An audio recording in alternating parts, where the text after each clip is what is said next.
Here's something controversial. The real midlife crisis is not quitting your job to do something that you're passionate for. It's not buying that sports car. The real midlife crisis is to finally understand that the habits have quietly decided the future. I am 39 years old. That's already beyond the halfway point of my life expectancy. And what have I learned after all of those years?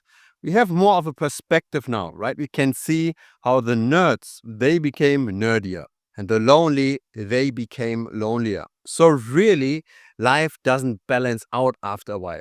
Life amplifies, life compounds. Whatever currently your trajectory is, if you're not changing anything about what you're doing, you're likely going to become a more extreme version of yourself in 10, 20, 30 years.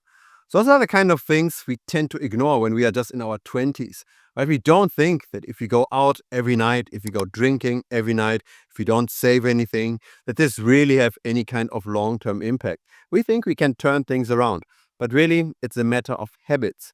If we already go to the gym several times a week in our 20s, we are going to be extremely fit in our 40s and 50s.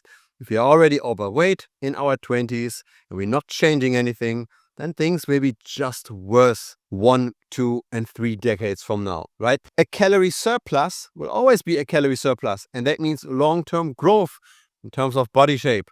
The same is true for saving, right? If you're saving long-term, then that, of course, long-term increases wealth. So there's compounding. Over time, people become more and more differentiated. They become more and more different. When we are still in kindergarten, we are all more or less the same. Once we enter the job world, once we do similar repetitive things over time, we become more and more specific to that profession. And that profession can also form our habits, and our habits in the end form who we are. And so that's the big problem with habits, right? If we have a bad habit, we don't get punished directly. We get punished in 10, 20, 30 years. If we don't save, if we overeat, if we don't take care of our relationships, then we will be fat and poor and lonely. And if we do the opposite, we will be fit and rich and very happy with the social circle around us. And so this is true for everything that's visible outside, but it's also true for our character traits, right? If you liked math and physics and science in general in school, and then you decided to also study that, and then you became a theoretical physicist, chances are that you're not as socially adept to somebody that became a salesperson, for example. And so that's probably how midlife crises form, right? If we don't look at our habits closely enough, if we don't examine them closely enough, they will in the end catch up. The compounding will have an effect. And then now with social media, we can also have a look at all of the people that we maybe studied with or that went to school with us. We can have a look at how did they develop over time? What are they now doing? And then naturally, we start to compare, right? Have we maybe potentially missed something? The problem is that even though experience is a good thing, it also makes us more and more fixed in our worldviews. Whatever current habits we have, whatever current worldviews we have, we are very unlikely going to change them as easily at the age of 40 compared to when we are still 20. And this does have implications on how we should arrange ourselves. For example, think about finding a partner.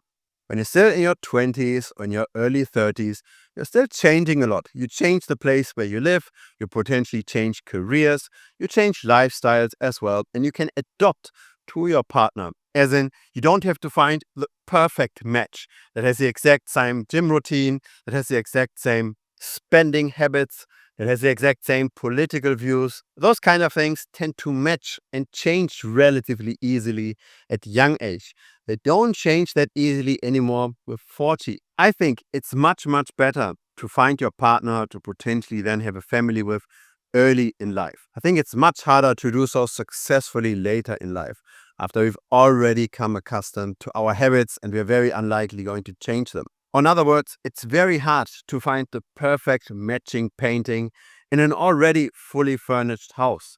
If you haven't yet bought all the furniture, it's much easier to find that match. Really, I think that people underestimate the day-to-day. They all just look forward to the potential future they might have one day, or they become maybe the CEO of a company, or how they become a top athlete, or how they become a very popular artist or a politician, etc. But very few people, and that's actually what I believe matters, look at the day-to-day. The day-to-day makes the weeks, which makes the years, which makes the character development through habits. Take the following example. Let's say you're studying psychology and you're wondering what to do with that degree after studies. It seems like all options are more or less similar. They might be paying similarly, they might have their certain trade-offs, but really, I think what mainly matters here, what's going to be the day-to-day. You could, for example, decide to teach psychology, let's say, again at university, right? So you pursue a PhD and then you work at university teaching other young people, teaching students. Your day-to-day is likely going to be relatively positive. You're talking with a lot of energetic people. Now consider an alternative. Let's say you work for a big corporate company, maybe in the marketing or in the HR department. You might make more money, but your day-to-day is now potentially always being in a cubicle under neon light, always being in traffic jam, always having to clock in and clock out at very fixed times. And that, of course, makes something to ourselves, right? If you're working in HR, for example, and you have to assess other people, you maybe have to fire other people, you're deciding the future of the direct employees and potentially their families, that might be much more stressful. That might be much more difficult for long-term character development. Or let's say you go the pure route. You actually join a clinical practice.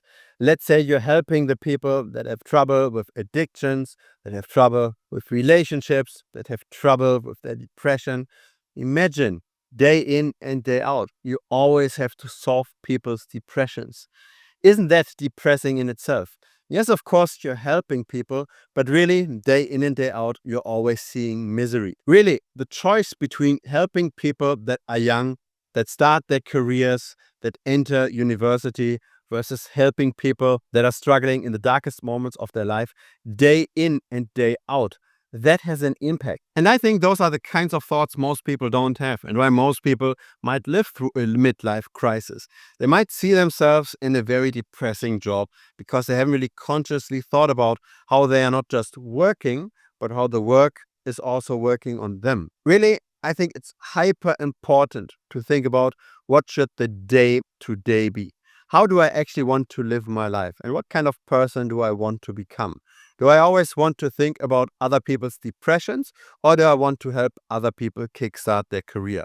Do I want to go to a neon light office? Am I okay with that, to be stuck in traffic? Or do I rather want to work from home, but then potentially be a bit more socially awkward, be potentially a bit more lonely? Really, life is short and there's no right way. But I do think there is a wrong way, and that is just living on autopilot. If you're not really thinking about how you want to live your life, you're just going to do the exact same thing that you already did in the prior years. And again, those things will compound over time. A little bit of calorie surplus every day has massive impacts long term. A little bit of saving every day will make personal finance so much easier. Instead of trying to figure out the perfect way of living, we can also just think about this in terms of inversion. So instead of trying to find out what's our dream life, let's try to define what is our nightmare life. How do we definitely not want to live? And if we then do the opposite, we're probably getting quite close to our dream life. Because what is a wasted life? A wasted life really is a life that hasn't been enjoyed. A wasted life might be a life where you didn't help anybody at all. A wasted life might have been a life where you've been an annoyance to others and where you're just lonely all the time. You don't have anybody to support you. No friends, no partner, no children, no progress in the career, just being stuck all the time in the same place. But then potentially also too much work, right? That's also probably a nightmare life. If you completely miss how your children grow up, if you're just busy all the time, if you're just a workaholic, you see how your kids are born and suddenly they're moving out of the house and you've barely noticed what happened. And so everybody has different answers and they're probably very emotionally deeply rooted in ourselves. But it's really important to understand, what do we actually not want? And this has some kind of way to avoid this. Life is short, and I do think it makes sense to take it seriously enough, at least to have a very close look at our daily habits. Again, I don't think there is the right path, but there is at least a path that makes everything count for you. If you got some value out of this video, feel free to give it a like. Feel free to also check out the playlist. So when you click on the icon of this channel and you go to playlist, you will then find the mindset and strategy video section. This is where a lot of those kind of videos are posted. Thanks for watching. See you next time on YouTube. Cheers.